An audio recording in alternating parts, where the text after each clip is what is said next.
Welcome, y'all. Today I wanted to start something different.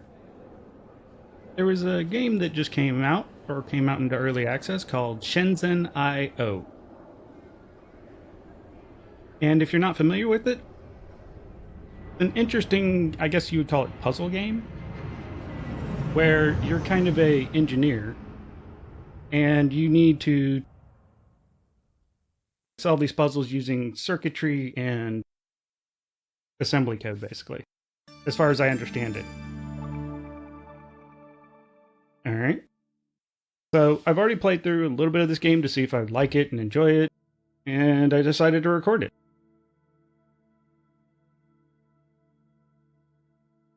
So let's get started.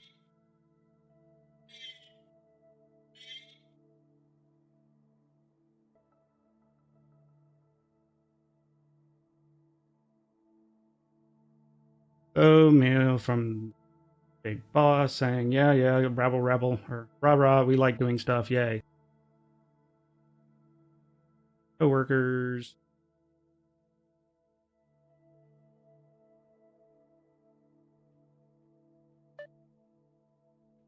RTFM.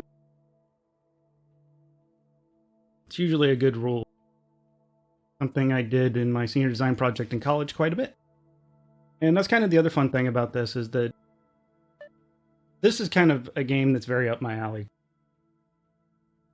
Got a computer engineering degree in school, and then went to work for NASA, where I did a bunch of more engineering. Didn't get to do, or did more computer science and sim side of thing. This will be fun and interesting for me to do just for some of the stuff we're doing. Not sure how realistic it's going to actually get in the final thing. I mean, all this stuff is fairly simplified. All right, so we need to make it do a thing. So we need to make our output match this. And it's just a repeating thing, so this shouldn't be too bad. Doesn't look like this has any bearing on that. Drag this in here first. Now I need to go read some more of the manual to figure this out. I'm not sure what the difference between X0 and P0 are, aside from the fact they should be different inputs, but I don't know what X0 is, because every time I've accidentally connected to something to it, it's been unhappy with it. The line inputs, right, so this is actually an output in this case. And these lines vary from 0 to 100. As a quick test, we want to move 100 to P0, run it, and we have 100. And if we don't sleep, we don't advance time, which is kind of an odd thing. However, again, this is a simplified model, so it makes sense. Do something even more simple. So let's start with sleep 0, move 0, sleep 0, sleep 1, move 100p, 0, and sleep 1.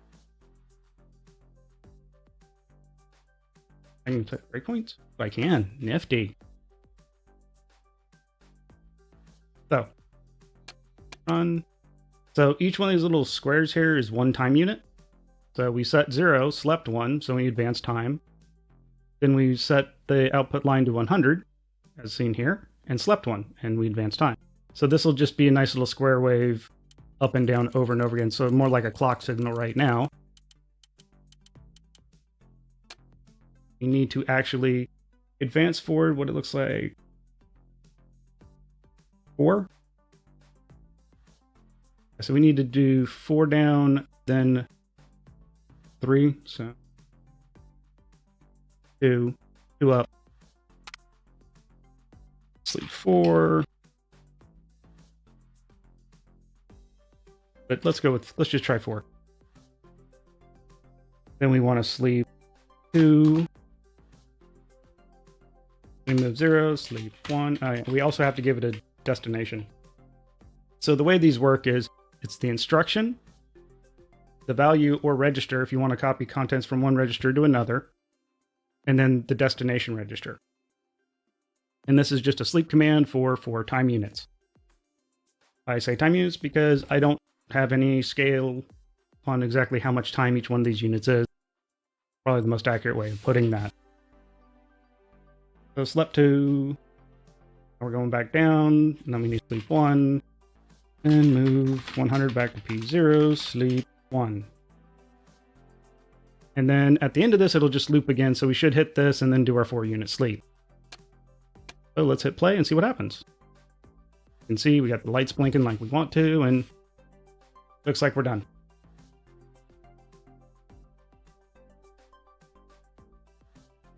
Okay, it has to run 4 times in a row to successfully to win. So I know what these mean, and I don't know what these mean. I don't know what now is versus this, what this range is, or what sets this range. Now I'm assuming is where it is currently and what we did and how basically our score at the end of each puzzle. However, I don't know like what these bounds are. Is it you can actually get down here, but it's really hard, or what? So, guess I'll need to go and actually read the manual. Speaking of, I will be right back. Okay, I got nothing. But the fact that there's a continue editing here makes me think that you can improve on the designs to try to get them better and reduce cost. Alright, so that was done. Yay, everybody's happy. Fake camera is blinking with lights so that people will think it's actually a thing. Blah. If you want to read that, pause. Feel free to pause it. Factory module. Smash. That's not a good thing. Alright, let's get it. Let's hop into this and see what happens. Okay, control N, simple, factory module, control out, signal out, blah. Verification. Okay, so if I remember right, we're just, yeah, okay. The input signal should be multiplied by 2 and copied to the output signal. Right. So we only have this one to choose from. And see, this is where, like, it says no. So I need to go figure out what that is exactly. I'm assuming it may be a clock signal of some kind.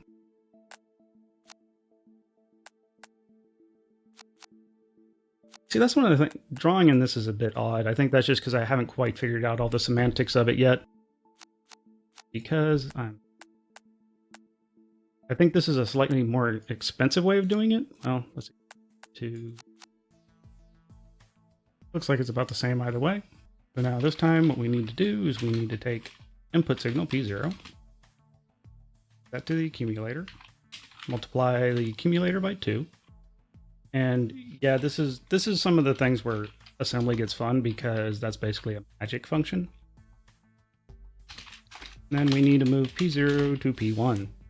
So this is taking the input, moving that to the accumulator, multiplying it, the accumulator value by 2, and then, I'm doing this wrong, moving the accumulator value to P1, the output. And I think we may need to put sleeps in here. Yes, we're going to need to put some sleeps in here. Otherwise, again, time doesn't move. Go, and let's speed it up.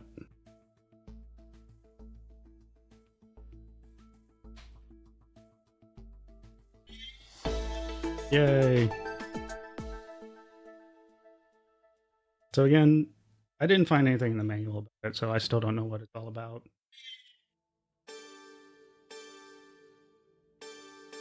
Ooh, more things. Okay, we're just going to go down the list and see what's next. So we have Please Enjoy a Game. Auto learning to program. She created a card game. I'm a game developer.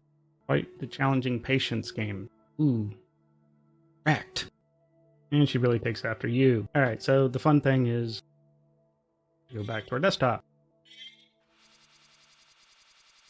So I think I understand the rules for this now, but basically it's a modified version of FreeCell. The normal way FreeCell works where you have these, where you want to get basically 1 through 9 here in this one up into these slots. And it'll automatically move one up there. You have your free cells here that will hold a single card at any given time. And if you have an empty row, you can move any card there. Now, the one part of this game that makes this a bit more difficult is you have these dragons. This square thing, this symbol, and this other symbol. Also different colors. As far as I've been able to figure out, they don't stack on anything else. There's 4 of each of these, and when you have all 4 exposed, you can hit this button, and it'll then move all 4 up to here. It also uses up that free cell, so you can't then like put other things up there. It basically blocks it off, but also removes those 4 cards. So reasonable trade-off, but something you need to be aware about while you're starting. Now, kind of like with FreeCell, I do believe most of these games are winnable. I don't know every single one of them is, and I know with free cell, most games are winnable. There are a few that are not. So instead of making y'all sit here and watch, I'm going to go and play a few games and try to win one. And when I actually do win one, I'll bring y'all back with me to watch with me.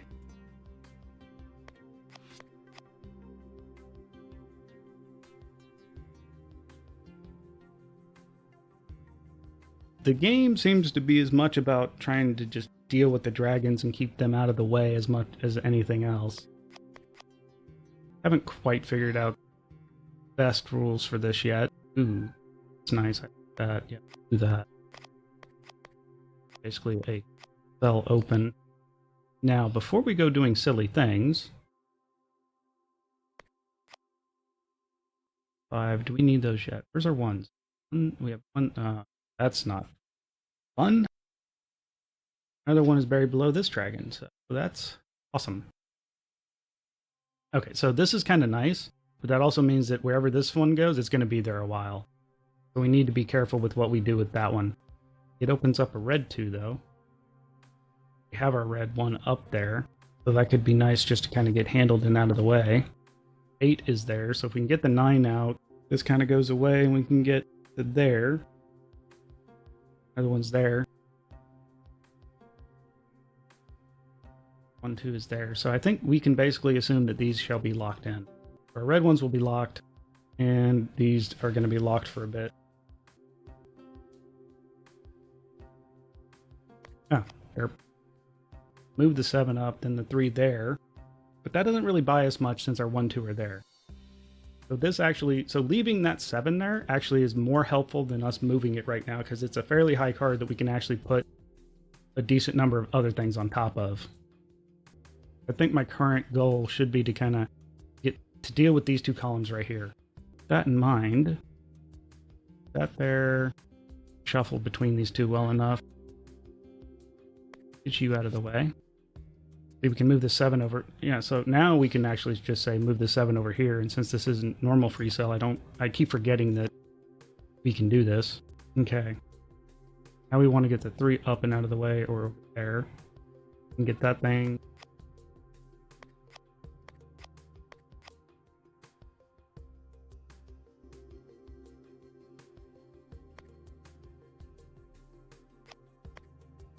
That. And we shouldn't have moved that 3 up yet. Get the green 1 out. Done yet.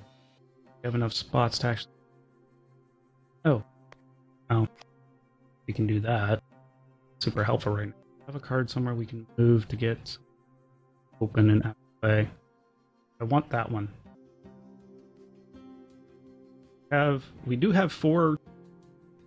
We do that. That locks in all our free cells, unfortunately, at the time. However, it opens up this one and gets us this red 9, so let's do that. Alright, so we press the button, and bam. And we can do that. That actually opened up 2 cells. Very nice. And we can do that, which opens up that one. Gives us another cell again. This. And that should be game.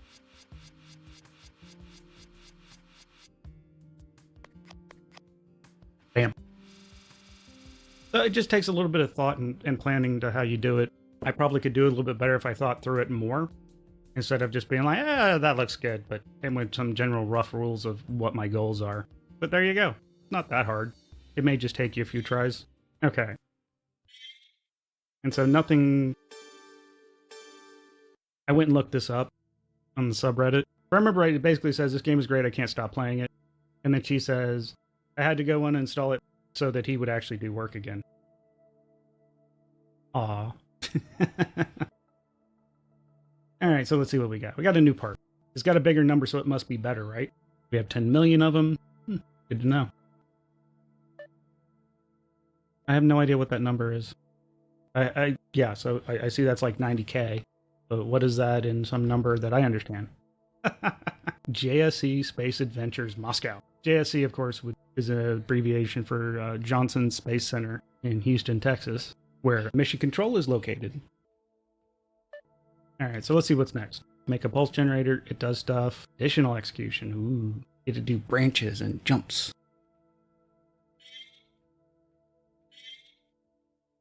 All right. So we have this new thing for bridging, which looking at this, we shouldn't be doing anything fancy enough for that. And like a good engineer, I'm going to try the smallest part I can first. So button go in, button go out. Okay, tab. Okay, so that just shows what our traces and are connected to. There's a better name for that, and I don't remember. I do a lot of software these days. Okay, so what we need to do is when the button is pushed, so when the signal's high, generate pulses as indicated in the verification tab until the button is released. Okay, we can do that. Okay, so go up, and we need to force it down after that. So basically, as long as it's high, we put out a high signal, and I don't see anything tricky because it looks like the button width is always. This one looks ish, but I think we shouldn't have too hard of a time with this. So this was the last one I did in my testing, and I'm trying to remember what I did. So it was, we need to take the signal. So we take the signal from P0, move that to P1, sleep 1, and without that sleep, the signal won't propagate. Then we test equal. So test equal P0 100. So if P0 is high, then this is the true case or positive case. We want to move 0 P1, sleep 1. And we forgot a plus there, so that's not going to happen. Let's see what happens with that. No, it's off by 1. Okay.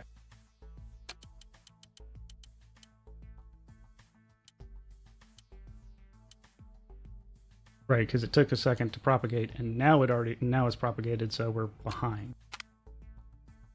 I think the trick here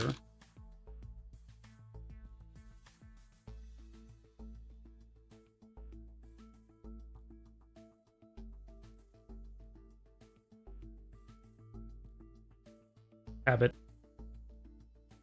What happens now? So it's high.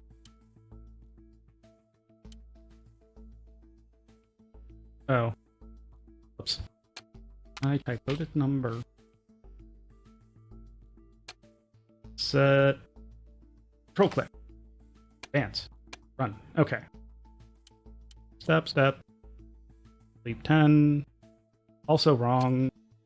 Oh, that's where that 0 went. Run. Step. And then move 0. Sleep 1. Okay, that should be good.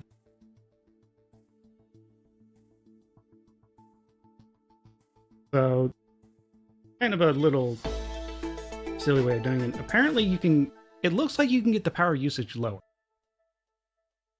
And I'm sure there's a way to do that, except I'm not exactly sure how. Just kind of looking at it a bit. Okay, let's see what's next. Rubbish audio thing. Audio kit, little box. Crisp highs and booming lows, all in a perfect balance. Doesn't everyone want that? Let's see what the other one is. Light up sign. It begins. Got a credible deal with a major esports personality. The Solid Steel Gamer. Her team's contract with us makes light up signs. Okay. Looks simple, just diffuse states. State diagram time? We'll do this one real quick, then we'll probably call it an episode. Oh, we just took a step up in difficulty, I see. You know what? Let me get back to y'all on that. I need to go do some research with that. If you like, leave a like. If you didn't, leave a dislike. If you have any questions, suggestions, feedback, or advice, drop it in the box below. Look in your races, and y'all take it easy.